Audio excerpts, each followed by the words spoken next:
Сәлеметсіңдер ме оқушылар? Бүгінгі тақырып мен армандайтын мектеп, екінші сабақ. Жаңа сөздермен таныс болыңдар.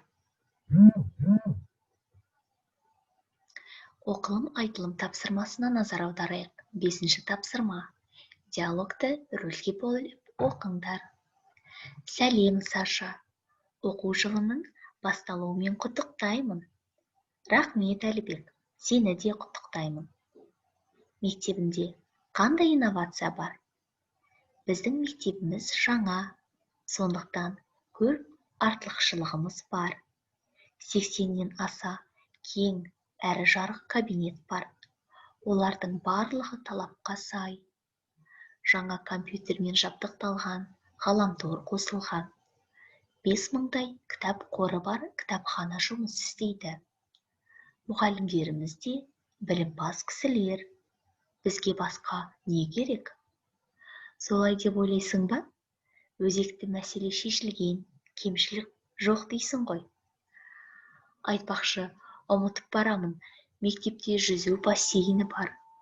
10 шақты үйірме жұмыс істейді. Би, домбыра, қазақша күрес, самбо, таэквондо, тоғызқұмалақ және тағы басқа.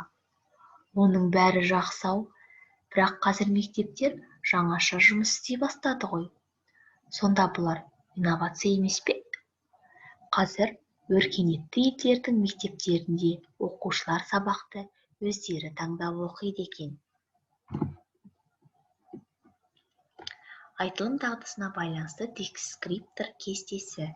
Мәтінді түсініп оқиды, 1 балл. Мәтінді рөлге бөліп оқиды, 1 балл. Қою әріппен оқу барысында орфоэпиялық нормаларды сақтайды, 2 балл. Бірінші тапсырма, жазылым тапсырмасы. Өзің қандай мектепте оқуды армандайсың? Алдымен ойыңды сызба түрінде жаз, ауызша айт. Өз сөзіңде жаңа сөздерді қолдан. Менің арман мектебім. Осы диаграммаға өздерің қандай мектепте оқығыларың келеді? Қандай мектепті армандайсыңдар? Сондай мектепті жазып шығуларыңа болады. Жазылым тапсырмасы бойынша дескриптор кестесі.